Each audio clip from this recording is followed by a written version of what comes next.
Holidays-nale, adu namma GT Holidays da. GT Holidays, South India's #1 travel brand. You know you are special when you're with GT Holidays.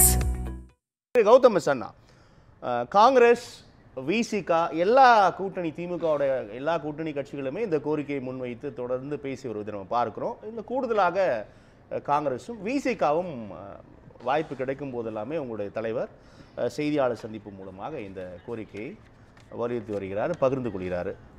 ஆனால் இந்த விவகாரம் இரண்டு தரப்பிலும் அதெல்லாம் தமிழ்நாட்டு மக்கள்லாம் ஏற்றுக்க மாட்டாங்க அப்படின்ற ஒரு வாதம் முன்வைக்கப்படுது. அதை எப்படி நம்ம பார்க்கலாம்? விசிகாவோட கோரிக்கை உங்களோட தலைவர் அதுக்கான விளக்கத்தை கொடுத்திருக்கிறார். இப்போ அதற்கான வாய்ப்புகள் இல்லை, அடுத்த தேர்தலில் பார்க்கலாம் அப்படின்னு அதை நகர்த்து கடந்து போகிறார் திருமாவளவன். எப்படி பார்க்கலாம் இந்த விஷயத்தை திரு கௌதம் சார்? ஒரு 8-9 மாதத்துக்கு முன்னாடியே 10 மாதம் இருக்கும், விடுதலை சிறுத்தைகள் இதே கேள்வி தான் தொடர்ந்து எல்லா ஊடகங்களும் எதிர்கொண்ட ஒரு கேள்வி. அப்பொழுது வைக்கப்பட்ட பதில் தான் இப்பொழுதும் பொருத்தமாக இருக்கும்னு நான் நினைக்கிறேன். அதே பதில், அதே நிலை தொடர்கிறது. அதே நிலை, அதே நிலைப்பாடு, இதில் மாற்றமும் கிடையாது. ஆனால் இதேதெல்லாம் அவர்கள் சொன்னது போல் எல்லா கட்சிகளுக்கும் ஆட்சியில் பங்கெடுக்க வேண்டும் என்கின்ற விருப்பம் இருக்கும். ஏன்னா அரசியல் என்பதே அதிகாரத்தில் பங்கெடுக்க வேண்டும் என்கின்ற நோக்கத்தோடு தான் எல்லாருமே அரசியல் கட்சி தொடங்குறாங்க. அந்த அரசியல் கட்சியினுடைய நோக்கத்தில் ஒன்றாக கோட்டையிலே பங்கு பெற வேண்டும். இலக்கு லட்சியம் கூட சொல்லலாம். இலக்கு லட்சியம் சொல்ல முடியாது. இலக்கு லட்சியம் என்பது எங்களுக்கு வேறு. இலக்கு லட்சியத்துக்கு அடைவதற்கு இலக்கு குறுக்கில் ஒரு சின்ன இலக்கு, இது அப்படி வச்சுக்கலாம். நேற்றைக்கு கட்சி தொடங்கிய விஜய் கூட கோட்டையில் கொடியேற்ற வேண்டும் அப்படின்ற இலக்கோடு தான் கொண்டு போய் கரூரில் போய் நிறுத்தி வச்சிருக்காரு. இப்போ அந்த அளவிற்கு எல்லா கட்சிகளுக்கும் இருக்கின்ற ஆசை, விருப்பம், வேட்கை இது எல்லாமே விடுதலை சிறுத்தைகளுக்கும் இருக்குது. விடுதலை சிறுத்தைகளே நாங்கள் சொல்வதை போல தலைவரை மக்கள் முதல்வர் என்று சொல்கின்ற எழுச்சி தலைவர் டாக்டர் திருமா அவர்கள் தமிழ்நாட்டின் முதல்வராக ஆக வேண்டும் என்கின்ற விருப்பம் எங்களுக்கு இருக்கு, இல்லைன்னு சொல்ல முடியாது. மிக நியாயமான கோரிக்கையை அதை பாக்குறீங்களா? முதல்ல மிக நியாயமான கோரிக்கை, அது சமரசம்லாம் இல்ல. அதுல எந்த விதமான அதை இப்ப கொண்டு செல்வது என்ன சுணக்கம் இருக்குதுன்னு அதுதான். இப்போ நியாயமான கோரிக்கை, நியாயமான விருப்பம் என்றாலும் கலை யதார்த்தம்னு ஒண்ணு இருக்கு. அந்த யதார்த்தம், அந்த கலை யதார்த்தம்ன்றது திரு இதயதுல்லா கூட சொன்னாரு. அந்த கலை யதார்த்தம் என்பது என்ன திரு கௌதம்? அதுதான் எனக்கு புரியல. இப்போ என்னன்னா கலை யதார்த்தம் என்பது என்னன்னா, திமுக இன்னைக்கு அறுதி பெரும்பான்மையோடு இருக்கின்ற ஒரு கட்சியாக இருக்குது. அவங்களுக்கு ஆட்சியில் ஒரு 2-3 சீட்டு குறையுது, எங்களோட உதவி தேவை, காங்கிரஸோட உதவி தேவை, இல்லை மற்ற கட்சி இடதுசாரிகளோட உதவி தேவை, ஆட்சி அமைப்பதற்கு சீட்டு குறைஞ்சிருந்தால் 114 கீழே குறைஞ்சி ஒரு 90-80 அப்படின்னு இருந்தால் எங்களுக்கான நிலை அப்படி உருவாகி இருந்தால் ஆட்சியில் பங்கு கேட்பதற்கான ஒரு வாய்ப்பு இருந்தது. கூட்டணி பலத்தை குறித்து பேசும்போதெல்லாம் கூட்டணி கட்சிகள் எவ்வாறு பேசுகிறதோ, எப்படி பேசுகிறதோ அதை விட ஒரு படி அதிகமாக தான் திமுக தலைவர் அதை அட்ரஸ் பண்ணிட்டே இருக்காரு. ரைட், எங்களுடைய பலமே கூட்டணி தான், கூட்டணி கட்சிகள் தான் அப்படின்னு அவர் அதை அட்ரஸ் பண்ணிட்டே இருக்காரு தொடர்ந்து. அதனால இப்போ அந்த அறுதி பெரும்பான்மைக்கு குறைவாக திமுக ஆட்சியில் இல்லை. அது நல்ல அறுதி பெரும்பான்மைக்கு அதிகமாகவே சீட்டை பெற்று இன்றைக்கு ஆட்சியில் இருக்கிறதால அவங்களுக்கு கூட்டணி ஆட்சி அமைக்க வேண்டும் என்கின்ற தேவையில்லை. ஆனால் கூட்டணி கட்சியாக தேர்தலில் போட்டியிட வேண்டிய தேவை எல்லா கட்சிகளும் இருக்கு. இன்னைக்கு இந்தியாவில் எந்த கட்சிக்குமே கூட்டணி இல்லாமல் தனித்து போட்டியிடக்கூடிய எந்த கட்சியும் உங்களுக்கு இந்தியாவில் கிடையாது. எந்த கட்சியுமே நீங்கள் நாளைக்கு தொடங்கினாலும் சரி, அல்லது 100 வருஷத்துக்கு முன்னாடி தொடங்கின கட்சியாக இருந்தாலும் சரி, நாளைக்கு தொடங்க வரதான் விஜய் என்ன சொன்னார், கூட்டணி ஆட்சியில் பங்கு கொடுக்குறோன்னு சொல்லிட்டு தொடங்கிறதுக்கு முன்னாடியே அவர் அழைச்சார் எல்லாரையும். அப்படி எந்த கட்சியும் தனித்து ஆட்சி தேர்தலை சந்திக்கக்கூடிய நிலை இன்றைக்கு இல்லை. ஒருத்தர் 2006 அந்த மாதிரியான ஒரு இடம் இருந்தப்போ அந்த வாய்ப்பை பயன்படுத்த தவறிவிட்டனரா இந்த கட்சிகள்?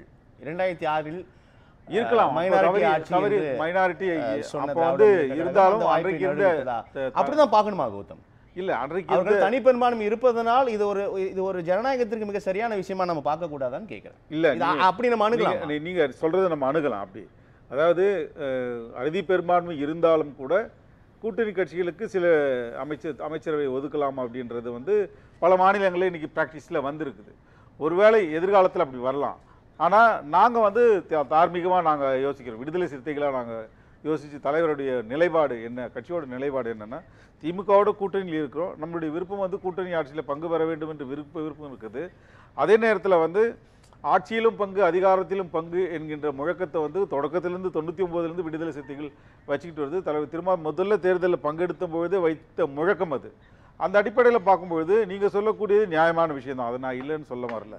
ஆனால் எங்களுக்கு ஒரு தார்மீகமான ஒரு கட்டுப்பாடுகள் நாங்கள் வச்சுக்கிட்டு இருக்கிறோம். திமுக அறுதி பெரும்பான்மையோடு இருக்கும்போது அவங்களுக்கு நெருக்கடி கொடுக்க வேண்டிய அவசியம் எங்களுக்கு இல்லை. ஆனால் கூட்டணி கட்சிகளாக தேர்தலில் நின்று இருக்கிறதால எங்களுக்கு பல பலன்கள் அடைஞ்சிருக்கிறோம். அது நாங்கள் இல்லைன்னு சொல்ல. எப்படி திமுகவிற்கு ஆட்சியில் அமர்வதற்கு நாங்கள் உதவி இருக்கின்றோமோ அதே போல் எங்களுக்கு அதனால் பல பலன்கள் கிடைச்சிருக்கு. ஒன்று, எங்களுக்கு 2 நாடாளுமன்ற உறுப்பினர்கள் முழுமையாக கிடைச்சிருக்கிறாங்க. 6 தொகுதியில் போட்டிட்டு 4 தொகுதியில் வெற்றி பெற்றிருக்கோம். இந்த 2 நடந்தால் எனக்கு என்ன இருக்குன்னா, இன்றைக்கு விடுதலை சிறுத்தைகளுக்கு பானை சின்னம் என்கின்ற ஒரு தனி சின்னம் எங்களுக்கு கிடைச்சிருக்குது. ஸோ இத்தனை ஆண்டுகள் அரசியல் வாழ்க்கையில் கூட்டணி கட்சியாக இருந்து நாங்கள் சாதித்திருக்கிற ஒரு பெரிய சாதனை அது. ஒரு தலித் மக்களுக்கும் ஒடுக்கப்பட்ட பிற்படுத்தப்பட்ட மக்களுக்கும் போராடுகின்ற ஒரு கட்சியாக இருந்து அங்கீகாரத்தை பெறுவதே எங்களுக்கு ஒரு பெரிய போராட்டமாக இருந்தது. பெரிய பண பலம் கிடையாது, பெரிய செல்வந்தர்கள் எங்கள் கட்சியில் கிடையாது, படித்தவர்களும் அறிவாளிகளும் இருக்கின்ற கட்சியாக இன்றைக்கு வளர்ந்திருந்தாலும் கூட செல்வாக்கோடும் ஒரு பணத்தோடு வைத்துக்கூட தேர்தலை எதிர்கொள்ளக்கூடிய ஒரு நிலை எங்களுக்கு இல்லை.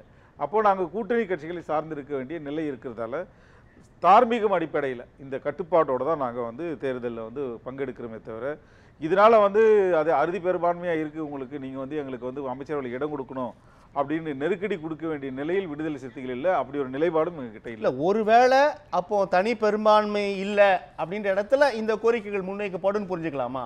அது ஒரு போது இந்த கருத்துக்கள் மூலிமா உங்களுடைய இடத்தை நீங்க உறுதிப்படுத்தி இல்லை. இது நீங்க சொல்ற விஷயம் இப்போ காங்கிரஸ்ல இருக்கலாம், இடதுசாரிகள்கிட்ட இருக்கலாம், எல்லார்கிட்டையும் இப்படி ஒரு நிலை வந்தால் கேட்கலாம் என்கின்ற விருப்பம் இருக்கலாம் தொண்டர்கள் கிட்ட. ஆனால் தலைவர்கள் அந்த நேரத்தில் கூடி என்ன முடிவு எடுக்கிறாங்க அப்படின்றது இப்போதைக்கு நாம் சொல்ல முடியாது. தேர்தல் கிட்ட நெருங்க தான் தலைவர்களுடைய முடிவு சேர்ந்து உச்சபட்சமாக இருக்கக்கூடிய தலைவர்கள். இப்போ எங்கள் கட்சியை பொறுத்த வரைக்கும் தலைவர் திருமாவர்களும் எங்களுடைய பொலிட் பியூரோவும் சேர்ந்து எடுக்கின்ற முடிவு ரிஃப்ளெக்ட் பண்ணுவார் அந்த இடத்துல.